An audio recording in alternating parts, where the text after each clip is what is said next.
important thing we have in our family is health and love and loyalty. Donald has built a very successful company.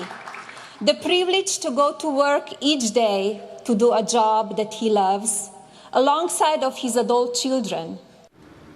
So that was Melania Trump wrapping up a speech in the swing state of Pennsylvania. There's been plenty of movement in the polls over the last week. I mean, really amazing movement when you take a look at it. After the news broke last Friday that the FBI was reopening the Clinton email probe, that was one of the big movers here. I think healthcare, Obamacare also has been a major factor in where we've seen these numbers go. Most of them remain within the margin of error when you look across the battleground states. Latest ABC News Washington Post tracking poll has Hillary Clinton up by 2 points, 47 to 45, and that is inside the margin of error. As far as the states go, we'll take a look, and we're going to look at the Cook map in just a moment. But Tony Sayegh is here, Republican political analyst and campaign consultant, and a Fox News contributor.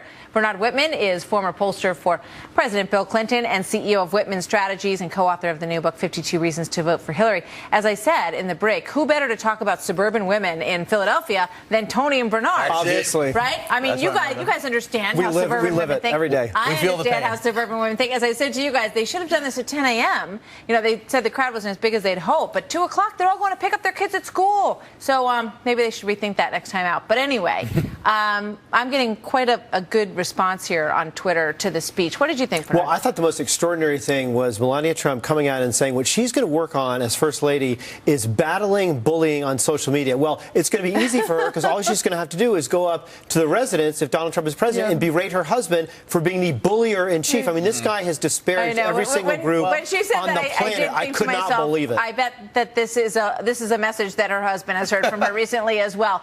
But I think a lot of people do understand that the larger picture of what kids go through is pretty torturous in many cases, and that is something that would probably be a great thing for a First Lady to address. And it's a new issue, Martha, because it's emerging every day as a major issue. You have kids of age, as do I, who are right in that sweet spot of not really understanding the negative ramifications of bad social media habits necessarily. Look, Ivanka's been to this is Montgomery County, Pennsylvania. This is the epicenter, along with Delaware County, Bucks County, and Chester County, of that suburban Philadelphia vote.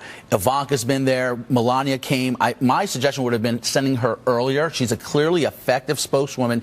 And what this shows, though, is the Trump campaign is now on a positive offensive. The Hillary campaign is in a nasty defensive, as indicated by some of Bernard's own remarks. And that's because of that huge trajectory that we've seen change in the last 2 weeks, largely because of the FBI and Obamacare. Because of all this. So we got 30 seconds. Bernard, respond. I would say the fact is the one thing that's been true in the polls is Hillary Clinton has always been ahead. When it's been a referendum on Donald Trump, she's been ahead by a lot. When it's turned to a referendum on her, she's been ahead by a little. I would go so far as to say it's going to be a tight race. Undecideds typically break for the challengers. They're breaking for Donald Trump. But at the end of the day, Hillary Clinton wins 287 electoral votes at a minimum 48-45. All right.